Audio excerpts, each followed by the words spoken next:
Salut, c'est Thomas Rozek. Si vous avez grandi comme moi entre les années 80 et 90, il se peut que vous ayez développé une peur des plus ancrées envers au moins deux choses très distinctes, le sida et les sectes. À la fin du siècle dernier, la question de la lutte contre les sectes était devenue un classique de la vie publique française, avec ses émissions de télé où des rescapés de cultes plus ou moins angoissants racontaient l'enfer dont ils s'étaient extraits. Et Michel se sent coupable d'avoir entraîné ses filles chez les témoins de Jéhovah. 24 heures sur 24, il fallait être un bon petit soldat témoin de Jéhovah. Mais nous étions dans une période d'obscurantisme. Comme si chaque personne à qui on allait parler, on allait leur sauver la vie.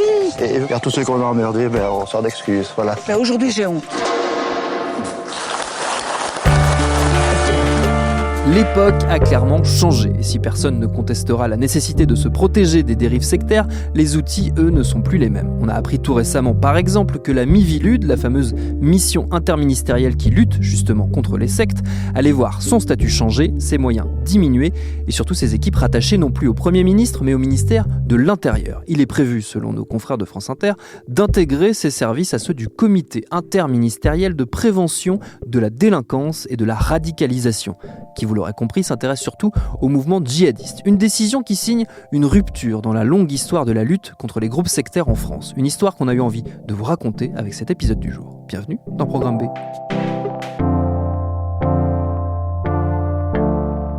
Notre guide dans ces décennies de combat contre les sectes, c'est le sociologue Étienne Ollion. Il est chargé de recherche au CNRS. Il a consacré sa thèse à ce sujet. Il en a tiré un livre, Raison d'État, paru aux éditions de la Découverte il y a 2 ans. Dans ce dernier, il explique notamment comment, au fil du temps, la question sectaire a été décorrélée en France de la question religieuse pour s'élargir à tout un tas de champs qui vont des psychologies alternatives à l'éducation, la santé ou l'alimentation. J'ai donc commencé par lui demander si l'annonce du rattachement de la Miviludes à une antenne ministérielle spécialisée dans la radicalisation signait un retour de la lutte contre les sectes dans le giron du religieux. Alors c'est une question intéressante et c'est vraiment habile en fait de la poser ainsi parce que en effet ce qui s'est passé à travers les 4 ou 5 dernières décennies qui ont vu la lutte contre les sectes naître, grandir et puis progressivement disparaître, c'était l'histoire d'une extraction depuis la religion. Si on refait l'histoire, ce qu'on a vu c'est le fait que la question des sectes naît dans le cœur de l'Église et le cœur des institutions religieuses établies, puisque c'est elles qui s'occupent de dénoncer en fait les hérésies à l'intérieur de leur giron, et ce depuis que les églises sont présentes et depuis que les religions sont présentes. Mais dans les années 1970, quand se créent des associations de parents qui regrettent que leurs enfants rentrent dans une de ces communautés alternatives que sont Moon, Krishna, un petit peu plus tard la scientologie, encore plus tard les témoins de Jéhovah, les parents vont mettre, et les proches vont mettre l'accent sur quelque chose d'assez différent, c'est-à-dire ils vont mettre l'accent sur la manipulation mentale que subiraient d'une certaine manière leurs enfants, les adeptes, pour expliquer ce départ. Et ce faisant, ils vont séculariser la définition de la secte. On va passer d'une définition tout à fait théologique. La secte, c'est une hérésie religieuse, c'est un groupe qui est en désaccord sur un point de doctrine ou de pratique, à la secte, c'est un lieu dans lequel s'exerce une pression psychologique retravaillée sous forme de lavage de cerveau, manipulation mentale, coercition psychique, etc., etc. Et donc va se produire une sécularisation en quelques années de la notion de secte, sécularisation qui avait des racines stratégiques de la part des parents, même s'ils s'en rendaient pas forcément toujours complètement compte, mais ils demandaient à l'État d'agir, l'État disait « ça n'est pas de notre domaine ». Et puis, à partir du moment où la lutte contre les sectes est sécularisée, les pouvoirs publics peuvent commencer à intervenir. Donc ça va être un des jalons importants dans l'histoire de la lutte contre les sectes de son envol, en fait, en France. C'est le succès de cette redéfinition. Et ça a des effets immédiats, ça a des effets à plus long terme, qui font que, étant redéfini non plus comme une question de bonne versus la mauvaise religion, mais étant redéfini comme une question de manipulation mentale, progressivement et à mesure que d'autres personnes s'investissent dans la lutte contre les sectes, la notion de secte va pouvoir se retrouver, se réappliquer à tout un tas de groupes religieux. Par exemple, dans les années 2000, on voit une dénonciation assez forte des églises ou de dérives sectaires à l'intérieur des églises. Donc, on ne dit pas le catholicisme est une secte, on dit il est possible qu'il y ait des dérives sectaires dans certaines communautés charismatiques, par exemple. Alors, la question que vous posez maintenant, c'est est-ce que, du coup, en la réaffectant au ministère de l'Intérieur, qui est aussi le ministère en charge des cultes, et en la rattachant à la question de la radicalisation, qui est souvent la radicalisation djihadiste, est-ce qu'on est en train de revenir vers la question de la religion? Est-ce qu'on réaccroche la question des sectes pour la religion? Je pense qu'il faut être prudent ici. D'une part, c'est vrai, on pourrait se dire que de facto, la question des sectes va maintenant servir à lutter contre les bonnes et les mauvaises pratiques, à l'intérieur d'une religion, en l'occurrence l'islam. Ça va être une manière de séparer le bon grain de l'ivraie. Et de ce point de vue-là, je pense en effet que ça va permettre, à mon avis, de produire des réorganisations à l'intérieur du champ religieux. Donc, elle va s'appliquer aux religions. Mais d'une certaine manière, elle va continuer de s'appliquer aux religions, parce que c'est pas parce que la définition de la secte avait été sécularisée qu'elle ne s'appliquait plus parfois à des groupes religieux. Ça a été le cas pendant un temps. On a cité l'Église catholique il y a un instant. D'un autre côté, ce qui est en train de se produire, c'est que la question des sectes se rattache à la question de l'islamisme, à nouveau par la question de la manipulation mentale. C'est un déplacement qui avait été fait il y a quelques années. La lutte contre les sectes et la mission interministérielle, un peu en perte de vitesse, avait évoqué le fait que dans l'islam se passaient les mêmes phénomènes de coercition psychologique que dans la lutte contre les sectes ou que dans les sectes, qu'ils étaient donc très compétents pour prendre en charge cette activité.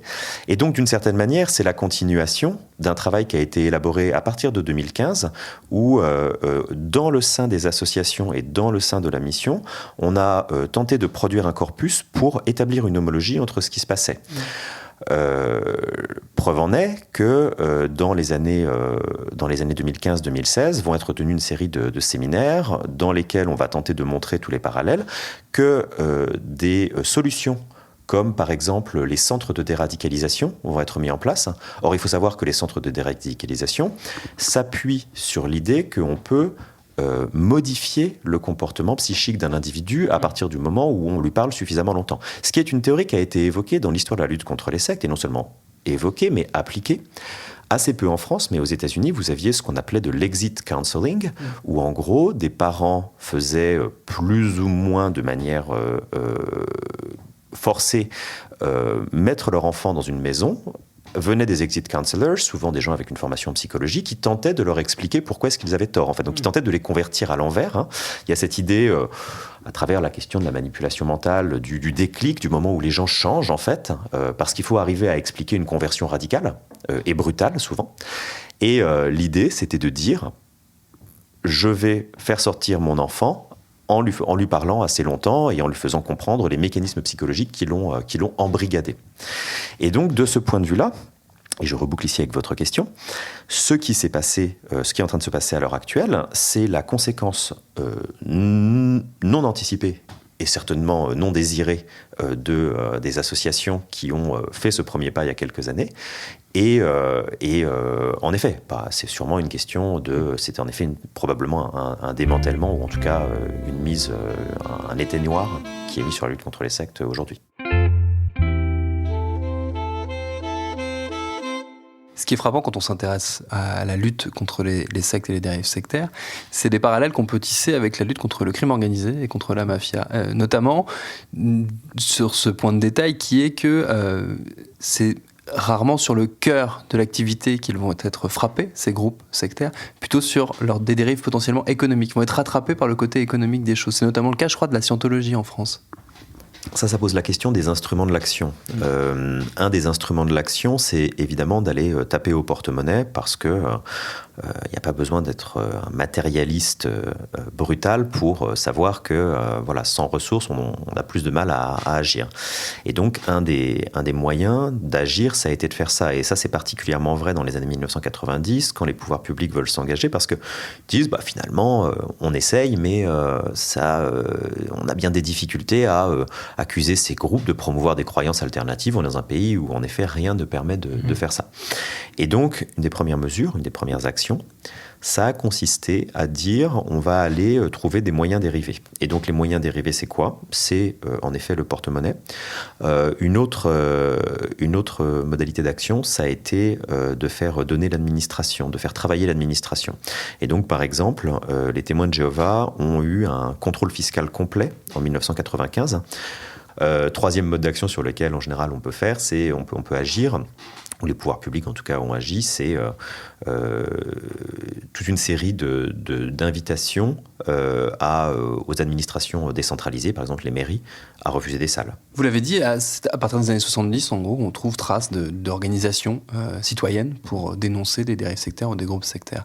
Qu'est-ce qui fait qu'il y a ce hiatus de 20 ans entre, en gros, ce début de prise de conscience collective de gens qui sont directement touchés et la prise en main de la question par les pouvoirs publics à partir des années 90, en gros. Qu'est-ce qui explique ce décalage ? Est-ce que c'est une question culturelle, une question religieuse, là encore ? Qu'est-ce qui l'explique ? L'hypothèse classique, c'était de dire, dans les années 90 et 2000, c'est-à-dire un peu avant que je commence ma thèse, je la commence en 2008, la question des sectes, finalement, c'est la manifestation de la laïcité à la française. La France n'aime pas ces religions minoritaires. Elle a fait un compromis avec le catholicisme, certaines formes du protestantisme, mais elle n'aime pas les religions minoritaires. Et évidemment, quand on regarde des groupes qui ont des prétentions religieuses, les témoins de Jéhovah, la Scientologie, Krishna, Moon, on pourrait se dire, en effet, c'est une bataille religion contre religion.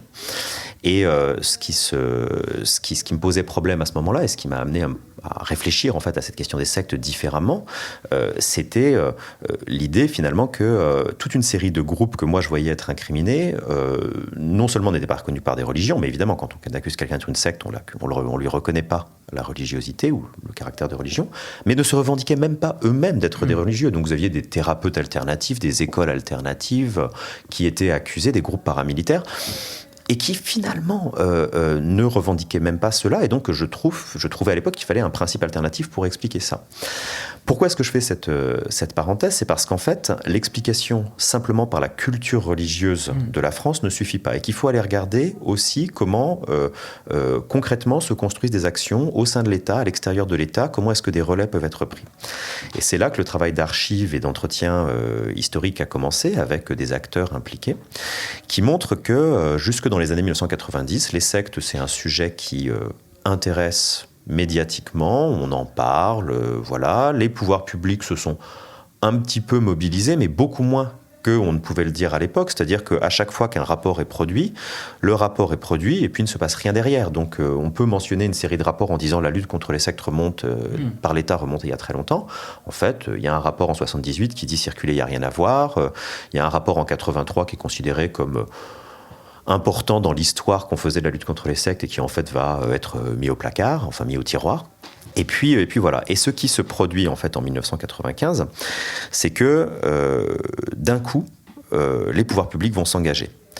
Ça se produit parce que, et c'est l'argument que je défends dans la thèse, à la concomitance de deux événements. Le premier, c'est que le 20 décembre 1995 est remis un rapport au bureau de l'Assemblée nationale sur les sectes en France. Alors on pourrait se dire, ça y est, les pouvoirs publics s'intéressent à la question, c'est quand même très important.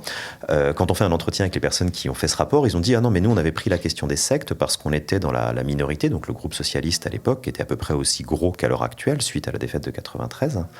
Et donc, ces personnes disaient, on veut un petit sujet pour travailler tranquillement. Donc ils prennent un petit sujet, ils travaillent dessus. Ils remettent leur rapport et ils ont tellement peu l'impression que ça va être quelque chose d'important que le rapporteur part en vacances. C'est la fête de Noël, il part en vacances. Et le 21 au matin, on apprend qu'un groupe, l'Ordre du Temple solaire, qui avait commis un massacre l'année précédente, qui s'était suicidé, en fait, certains adeptes s'étaient suicidés au Canada, des adeptes français ont disparu. 16 personnes disparues depuis une semaine, 16 nouvelles victimes de l'Ordre du Temple solaire. Et on a un enchaînement où on a une révélation de l'information progressive. On apprend d'abord qu'ils ont disparu, les journaux commencent à titrer, les télés commencent à titrer sur le massacre de l'an dernier. 14 mois plus tôt, 53 personnes au total ont Puis trouvé la on a mort. ensuite le lendemain la révélation de ce que on a retrouvé les voitures quelque part dans le massif du Vercors. 4 voitures immatriculées en Puis on Suisse a la et en découverte France. des corps, 16 cadavres puis on a partiellement calcinés, carbonisé, installé, disposé en étoile. Puis on a la révélation que certains adeptes ont été tués et que le massacre a été fait au lance-flammes. Et donc on va avoir quelque chose qui reste à l'agenda médiatique pendant 4 ou 5 jours, qui sont des jours d'attention médiatique importante, c'est les fêtes de Noël, tout le monde est devant la télé.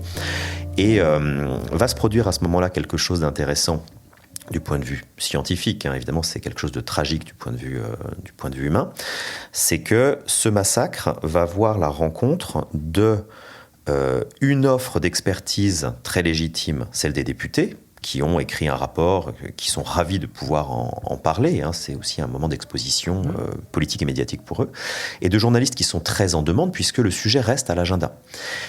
Et quelque chose qui avait été refusé tous les mois précédents, à savoir la création d'une mission interministérielle, elle ne s'appelle pas comme ça à l'époque, elle s'appelle Observatoire interministériel sur les sectes, quelque chose qui a été refusé 6 mois avant, dont on trouve la trace du refus 6 mois avant dans les archives du ministère de l'Intérieur, et accepté le 6 janvier par le gouvernement d'Alain Juppé. Et donc la concomitance de ces deux événements va produire un effet surrégénérateur qui oblige le gouvernement à se positionner et à lancer en fait la lutte contre les sectes.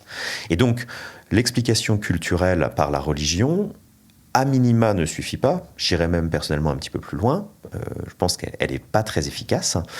Mais en tout cas, elle doit vraiment être complétée par une attention aux événements et aux concomitances, donc à l'histoire.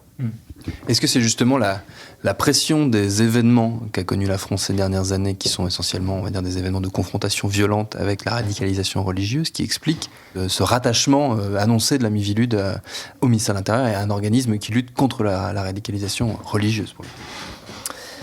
Je ne sais pas, parce que ici le chercheur doit dire quand il arrête de chercher, et donc j'ai cessé cette enquête il y a 4-5 ans maintenant, donc je ne sais pas. Tout de même, il y a quelque chose qui mérite d'être cité ici, c'est que il me semble que ce qui est en train de se produire, c'est d'une certaine manière la mise en sommeil de la mission interministérielle contre les sectes. Or, ça n'est pas la première fois que les pouvoirs publics cherchent à faire ça. Dès le milieu des années 2000, la mission interministérielle, qui avait été beaucoup critiquée à l'étranger, demande à être, a subi les assauts en fait de différents segments de l'administration et parfois du gouvernement. Vous mentionnez qu'elle a été très critiquée à l'étranger, on peut peut-être s'arrêter une seconde là-dessus. Elle a été très critiquée parce que il y a beaucoup de pays où certains groupes qui sont visés par la Miviludes sont très actifs, notamment les États-Unis, pour ne citer qu'eux, et où ils font un travail de lobbying très fort qui passe par des instances internationales, notamment par l'ONU. Tout à fait. Alors, on est une des questions à laquelle je tentais de répondre dans mon travail, c'était de savoir pourquoi est-ce qu'à un moment la France a été si critiquée à l'étranger. Et est-ce que c'était finalement la laïcité française contre la religiosité américaine qui s'exprimait? Et en fait, ce que je montrais, c'est que les critiques qu'a reçues la France sont des critiques qui sont portées par quelques groupes, en l'occurrence 2 ou 3. Hein. Ça va être un groupe protestant, ça va être la Scientologie, ça va être les Témoins de Jéhovah, qui tous ont des relais à Washington parce qu'ils sont installés à Washington et qui vont solliciter le département d'État des États-Unis pour pouvoir ensuite aller exporter leur cause auprès de l'ONU, pour que l'ONU ensuite vienne écrire quelques lignes, parce que c'est de ça qu'on parle. On parle de quelques lignes dans un rapport, mais les groupes en fait en France ensuite disent regardez, l'ONU dit dans un de ses rapports la France maltraite ses religions.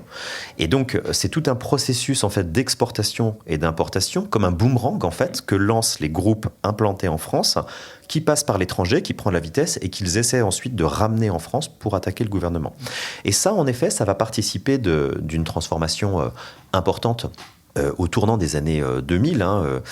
En 1997 est créée la mission interministérielle de lutte contre les sectes, qui est donnée à un ancien ministre, dont la présidence est donnée à un ancien ministre, Alain Vivien, qui est doté de compétences extrêmement importantes. Et la MILS va être extrêmement active. La critique états-unienne contre la France et la critique auprès de quelques institutions internationales se fait au tout début des années 2000. Et en 2002, la mission interministérielle de lutte contre les sectes est transformée. On lui ôte tous ses pouvoirs diplomatiques, d'un côté, et de l'autre, on change son nom. Elle devient la mission de lutte et de vigilance contre les dérives sectaires, avec pour idée que finalement, on va mettre la lutte un peu de côté et qu'on va mettre la vigilance en avant, qu'il faut faire Attention. En 2007, Nicolas Sarkozy est élu et dans les mois qui suivent, des rumeurs circulent selon lesquelles il trouve que la politique française vis-à-vis des sectes est une sorte d'aberration. Et il est ici rejoint par toute une série de personnes de la haute fonction publique, parfois du Conseil d'État, qui trouvent que du point de vue légal, c'est quelque chose qui porte atteinte aux libertés publiques, et puis que plus généralement, c'est quelque chose qui nous a mis en porte-à-faux avec les États-Unis, et que donc, il faudrait peut-être mettre sous cloche, en fait, cette mission qui fait un petit peu de vague. Et alors là, va se produire quelque chose d'intéressant quand on essaie de comprendre les dynamiques entre le débat public, les journalistes et les politiques. C'est que une des conseillères du cabinet à l'Élysée de Nicolas Sarkozy, Emmanuelle Mignon, va rencontrer un journaliste et dans le cadre d'un de ces off que font les journalistes avec les politiques, va exprimer l'idée qu'il faudrait avancer un peu sur cette question de la lutte contre les sectes. Et visiblement, elle dirait quelque chose comme « la lutte contre les sectes, c'est un non-problème » ou « les sectes en France, c'est un non-problème ». Le journaliste, entendant cela, décide, et c'est un fait suffisamment rare pour être mentionné, de briser complètement le off, le briser à tel point que VSD, qui était le magazine pour lequel il travaillait, titre « Les sectes, un non-problème », puis ensuite il attribue la phrase. Les sectes sont un non-problème en France. Je pense que ce sont des propos totalement irresponsables. Ce matin, la grogne a gagné les rangs de l'UMP. Quant à la scientologie, elle affirme que la France va dans le bon sens. Et donc, pendant quelques jours, va se jouer une bataille de communication entre, en sous-main, la mission interministérielle, qui normalement dépend du gouvernement, mais qui organise la contre-offensive, les associations, les députés, les sénateurs, et qui oblige Nicolas Sarkozy à reculer et à dire non, la question des sectes est une question qui est importante pour moi, que je prends la question des droits humains et des libertés psychologiques est une question importante, et donc Nicolas Sarkozy recule. Ça n'est pas encore le cas d'Emmanuel Macron et de son gouvernement qui, plus habilement sans doute, n'ont pas misé sur une suppression de la Miviludes, mais sur une évolution permettant, comme l'expliquait notre invité, une mort plus discrète et sans doute moins polémique. Merci à Étienne Ollion pour ses réponses. Programme B, c'est un podcast de Binge Audio préparé par Lauren Bess, réalisé par Thomas Play. Abonnez-vous sur votre appli de podcast préféré pour ne manquer aucun de nos épisodes, Facebook et Twitter pour nous parler, et à demain pour un nouvel épisode.